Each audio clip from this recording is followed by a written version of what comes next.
আনন্দীকে বরণ করে ঘরে তুললো আদি। হ্যাঁ বন্ধুরা, এমনটাই দেখা যাবে, তাই সম্পূর্ণ জানতে ভিডিওটিতে লাইক দিয়ে চ্যানেলটি সাবস্ক্রাইব করে দেখতে থাকুন। গল্পের শুরুতে দেখা যাবে আদির বাবার সঙ্গে খুবই খারাপ ব্যবহার করতে থাকে আর বলতে থাকে, আপনার মুখে আমি আর কোনো কথা শুনতে চাই না অনিরুদ্ধ লাহিড়ী। আপনি আনন্দীকে বাড়ি থেকে বের করে দিয়েছিলেন তো? আপনি না বাবা নামের কলঙ্ক আপনি। তখনই আনন্দী এই কথাগুলো শুনে খুব কষ্ট পেতে থাকে আর মনে মনে বলতে থাকে, না না স্যার, এগুলো কি বলছে? নিজের বাবাকে কেন এসব বলছে? বাবা নামের কলঙ্ক হতে যাবে কেন উনি? না, স্যারকে আমাকে এখনই থামাতে হবে, না হলে ওনার বাবাকে উনি বড্ড অবিশ্বাস করছে আর বড্ড খারাপ খারাপ কথা বলছে, এটা আটকাতে হবে, যে করে হোক আটকাতে হবে। এই বলে আনন্দী বেড থেকে উঠে আস্তে আস্তে বাইরে যেতে থাকে। তখনই আদি বলতে থাকে, না, আপনার সঙ্গে আমার কোনো কথা নেই অনিরুদ্ধ লাহিড়ী। তখনই আনন্দী সেখানে যায় আর বলতে থাকে, স্যার মাথা ঠান্ডা করুন স্যার, কেন এরকম করছেন বলুন তো? তখনই আদি ছুটে আসে আনন্দীর কাছে আর বলতে থাকে, আনন্দী আপনি সবকিছু খুলে কেন এসেছেন? কেন এসেছেন আপনি? তখন আনন্দী বলতে থাকে, স্যার আপনি বাবার সঙ্গে কেন এরকম ব্যবহার করছেন? বাবা যা করেছে ঠিক করেছে। বাবা যদি মনে করে যে আমি ওই বাড়িতে ঢুকবো না, আমি ঢুকবো না। বাবা যদি আমাকে বাড়ি থেকে বের করে দিয়ে শান্তি পান তাহলে তাই হবে। আমি আমার জন্য কোনো রকম কোনো অশান্তি চাই না স্যার। আর সব অশান্তি আমার জন্য হচ্ছে তো আমি যাব না ওই বাড়িতে, যাব না আমি। তখন এই বলে আনন্দী অসুস্থ হয়ে যেতে লাগলে তখনই অনিরুদ্ধ বলতে থাকে, আনন্দী। তখন আদি বলে, না না মিস্টার লাহিড়ী, একদম আনন্দীর কাছে আসবেন না আপনি। আপনি বাবা হলে মেয়েটাকে আর বাড়ি থেকে বের করে দিতে পারতেন না। আপনি বাবা নামের কলঙ্ক, এই মেয়েটাকে বাড়ি থেকে বের করে দিয়েছিলেন আপনি। তখনই আনন্দী বলতে থাকে, না স্যার, বাবা যা ঠিক করবে তাই হবে। আপনি এর উপরে আর একটা কথাও বলবেন না। তখন এই কথা শুনে অবাক হয়ে যায় আদি। তখন আনন্দী বলতে থাকে, হ্যাঁ, বাবা হলেন মাথার ছাদ, মাথার ছায়া, ওই বাড়ির ছায়া উনি। উনি এই বাড়ি ছেড়ে কোথাও যাবে না, কোথাও যাবে না এই বাড়ি ছেড়ে উনি। আমি যাব, আমি যাব না ওই বাড়িতে। তখনই অনিরুদ্ধ বলতে থাকে, না আনন্দী, তুমি ওই বাড়িতে যাবে। তখন এই কথা শুনে আনন্দী চমকে যায় আর বলতে থাকে, কি বলছেন বাবা আপনি? আমি ওই বাড়িতে যাব? তখন অনিরুদ্ধ বলতে থাকে, হ্যাঁ আনন্দী, আমি এটা বলার জন্যই এসেছিলাম। আমি ভুল করেছি তোমাকে বাড়ি থেকে বের করে দিয়ে, সত্যি আমি অনেক বড় ভুল করেছি। তুমি ওই বাড়িতে যাবে, আমি নিজে তোমাকে ফিরিয়ে নিয়ে যাব, এটা বলার জন্যই আদির কাছে এসেছিলাম। কিন্তু আদি তো আমার কোনো কথাই শুনলো না। তখনই আনন্দে খুশি হয়ে যায়, বলতে থাকে, সত্যি বাবা, সত্যি বলছেন আপনি? তখনই আদি আদির বাবা বলেই চলে যায় সেখান থেকে। তখন আনন্দ বলতে, দেখেছেন স্যার, আপনি বাবাকে কত ভুল বুঝেছিলেন। বাবা আমাকে ওই বাড়িতে ফিরিয়ে নিয়ে যেতে চান, আমাকে ওই বাড়িতে ফিরিয়ে নিয়ে যাবেন। আমি এতেই খুশি স্যার, এতেই খুশি আমি। তখন এই বলে আনন্দে খুশি হলেই আদি মনে মনে বলতে থাকে, এই মানুষটা একটুখানি ভালোবাসা পেলে কতটা খুশি হয়। আর বাবা কিনা ওকে তাড়িয়ে দিয়েছিল বাড়ি থেকে।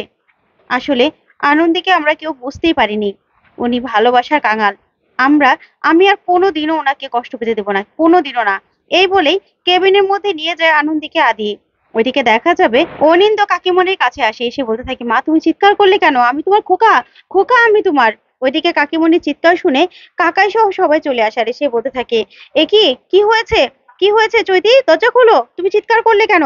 তখনই অনিন্দকে দেখে চমকে যায় কাকিমণি আর বলতে থাকে, খোকা তুই এখানে কেন এসেছিস? তখনই অনিন্দ বলতে থাকে, মা সবাই দরজা ভেঙে ফেলবে, তুমি কিছু বলো, কিছু বলো। তখন কাকিমণি চুপ করে দাঁড়িয়ে থাকে, কিছু বলতে পারে না। তখন সুপায়ন বলতে থাকে, কি হলো কাকিমণি বলুন তো কাকাই, আবার অজ্ঞান হয়ে গেল না তো ভিতরে? তখন তনুশ্রী বলতে থাকে, মা আপনার কি হলো, কি হলো আপনার, দরজা খুলুন। তখনই দেখা যাবে কাকিমণি বলতে থাকে, দেখো আমার ভালো লাগছে না, আমি শুয়ে আছি, আমি পরে উঠবো। তখনই কাকাই বলতে থাকে, সেটা আগে বললেই তো পারতে। তারপর সবাই সেখান থেকে চলে যায়। তখন অনিন্দ বলতে থাকে, মা আমি তোমার কাছে আশ্রয় চাই মা, আমার না যাওয়ার কোনো জায়গা নেই, তুমি আমাকে আশ্রয় দাও মা। এই বলে কাকিমণির হাত ধরে কাকিমণি বলতে থাকে, না আমি কি করছি, আমি ভুল করছি, আমি ভুল করছি খোকা, আমি কি করব? আমি তোকে আশ্রয় দিতে পারবো না খোকা, তুই এত বড় একটা অন্যায় করলি, তুই দিয়ার সঙ্গে এত বড় একটা অন্যায় করলি, তোকে আমি শাসন না করে আসলেই তোকে খারাপ বানিয়ে ফেলেছি আমি। তখনই অনিন্দ বলতে থাকে, মা এটা ওটা আমি করিনি, করিনি মা। তখন কাকিমণি বলতে থাকে, ভিডিও ভিডিও তো মিথ্যে কথা বলছে না অনিন্দ। তখন অনিন্দ বলতে থাকে, মা আমার ভুল হয়ে গেছে, নেশা করেছিলাম তো, নেশার ঘরে ভুল করে ফেলেছি মা, নেশার ঘরে ভুল করে ফেলেছি। তখন কাকিমণি বলতে থাকে, না না, তুই ইচ্ছে করে ভুল করেছিস, না হলে নেশা তো সবাই করেছিল অনিন্দ, আর তো কেউ এই ভুলটা করেনি। তাহলে তুই কেন এই ভুলটা করলি? তারপরেও তুই জেলে থাকলে তোকে আমি ছাড়িয়ে আনার ব্যবস্থা করতে পারতাম, কিন্তু তুই কি করলি খোকা এটা? তুই আনন্দীকে গুলি করে তারপর ফেরার হয়ে গেলি, কেন করলি এটা, কেন করলি? তখনই অনিন্দ বলতে থাকে, মা আমার ভুল হয়ে গেছে, আমার ভুল হয়ে গেছে, তুমি আমাকে জায়গা দাও মা, না হলে আমি কোথায় যাব? তখন কাকিমণি বলতে থাকে, না খোকা, আমি তোকে জায়গা দিতে পারবো না, কারণ আনন্দী আজ বাদে কাল যখন বাড়ি চলে আসবে তখন তো তুই যেখানেই থাকিস না কেন তোকে খুঁজে বের করবে ওই আনন্দী। তারপরে তারপরে কি হবে তুই বুঝতে পারছিস?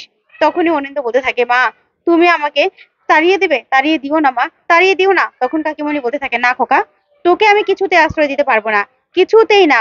তখনই অনিন্দ বলতে থাকে, আচ্ছা, আশ্রয় দিতে পারবে না তো, দাঁড়াও তাহলে তুমি ব্যবস্থা করো। তখনই একটা ছুরি বের করে বলতে থাকে, মা তুমি আমাকে শেষ করে দাও, শেষ করে দাও তুমি আমাকে, যেহেতু আমাকে আশ্রয় দিতে পারবেই না।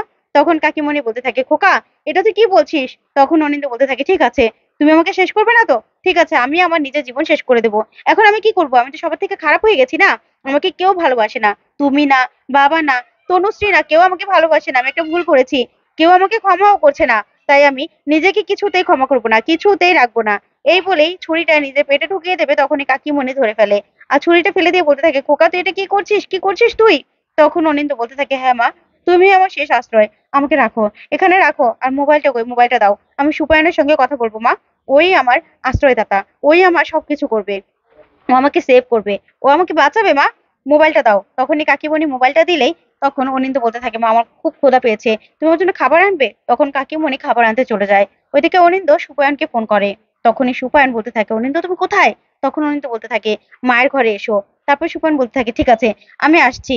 এই বলে সুপায়ন চলে আসে আর এসে বলতে থাকে, অনিন্দ এটা কি করে করলে তুমি? এই অসাধ্য সাধন কি করে করলে? তুমি এই বাড়িতে কি করে ঢুকলে?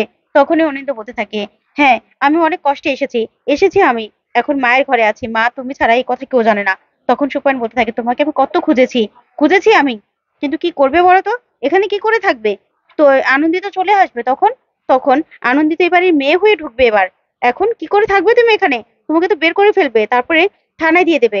তখন অনিন্দ বলতে থাকে, না এটা আমি কিছুতে হতে দেবো না, আমি তো গুলি করেছিলাম, কিন্তু কি করে যেন বেঁচে গেল, ওর কপাল এত ভালো যে ও ঠিক বেঁচে যায়, এই মেয়েটা কি করে বাঁচতে পারে সেটাও আমি দেখবো। সুপায়ন ওকে মেরে দিতেই হবে, আজকে রাতের মধ্যে যা করার করতে হবে, কালকে সূর্য যেন আনন্দী না দেখে। তখন সুপায়ন বলতে থাকে, ঠিক আছে, আমি তোমার জন্য সবকিছু করতে পারি, আমি ব্যবস্থা করছি, তুমি একদম চিন্তা করো না। তখন অনিন্দ বলতে থাকে, ঠিক আছে, ব্যবস্থা তোমাকে করতে হবে। ওইদিকে দেখা যাবে আদি আনন্দীকে খাওয়াতে থাকে আর বলতে থাকে, আপনি এই ক্যানোলা সবকিছু খুলে চলে গেলেন আনন্দী? তখন আনন্দী বলতে থাকে, হ্যাঁ স্যার, আপনি যেভাবে চিৎকার করছিলেন আমি তো ভাবছিলাম আবার না কোন কাণ্ড করে ফেলেন আপনি, আপনি রাগান্বিত হয়ে গেলে তো আপনার মাথা ঠিক থাকে না স্যার। তখনই আদি বলতে থাকে, সেই জন্য আপনি এভাবে উঠে চলে যাবেন, পাতাল থেকে উঠে চলে আসবেন?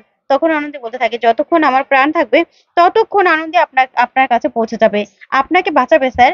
তখনই আদি খাওয়াতে থাকলে একজন নার্স চলে আসে আর সে বলতে থাকে, স্যার আপনি বরং এবার একটু রেস্ট নিন, আমি আছি তো। তখনই আদি বলতে থাকে, আচ্ছা ঠিক আছে আমি বাইরে আছি, দরকার হলে ডাক দিবে। তারপরে আদি বাইরে গিয়ে বসতেই দেখা যাবে নার্সটা আনন্দীকে খাইয়ে দাইয়ে তারপরে শুইয়ে দেয় আর বলতে থাকে, ঘুমিয়ে থাকুন, দেখবেন সব যন্ত্রণা একদম গায়েব হয়ে যাবে। তখনই আনন্দ বলতে থাকে, স্যার কোথায়? তখন নার্সটা বলতে থাকে, স্যার আছে আপনার বাইরেই, আপনি চিন্তা করবেন না, ঘুমিয়ে পড়ুন। তখনই আনন্দী ঘুমিয়ে পড়লে তখনই নার্সটা আনন্দীকে বালিশ চাপা দেয়। তখন আনন্দী মরে যাওয়ার নাটক করলেই নার্সটা বলতে থাকে, ব্যাস কাজ হয়ে গেছে। এই বলে চলে যেতে লাগলে আনন্দী নার্সটাকে একদম লাথি দিয়ে ফেলে দেয়। তখনই নার্সটা এসে আনন্দীর গলা চেপে ধরে। তখন আনন্দী স্যার বলে ডাকতে থাকলেও ডাকতে পারে না, তারপরে হাত দিয়ে কিছু একটা ফেলে দিলে আদির সাথে সাথে ঘরে চলে আসে। আর ঘরে এসে তখন নার্সটাকে দেখলেই নার্সটাকে ধরার চেষ্টা করে আর ধরে বলতে থাকে, তুমি কে, কে তুমি? তখন নার্সটা আদির মাথায় বাড়ি দিয়ে সেখান থেকে পালিয়ে যায়। তখন আনন্দীকে সাথে সাথে অক্সিজেন মাস্ক লাগিয়ে দেয় আদি আর বলতে থাকে, আনন্দী আপনি ঠিক আছেন তো, ঠিক আছেন তো? তারপরে আদি আনন্দীকে সুস্থ করে ফেলে। তারপর সকালবেলায় দেখা যাবে আনন্দীকে নিয়ে বাড়ি ফেরে আদি, তারপরে বরণ করে নেয় নিজের হাতে। তো বন্ধুরা আজকের আপডেটটি কেমন লাগলো কমেন্ট করে জানাও। ধন্যবাদ।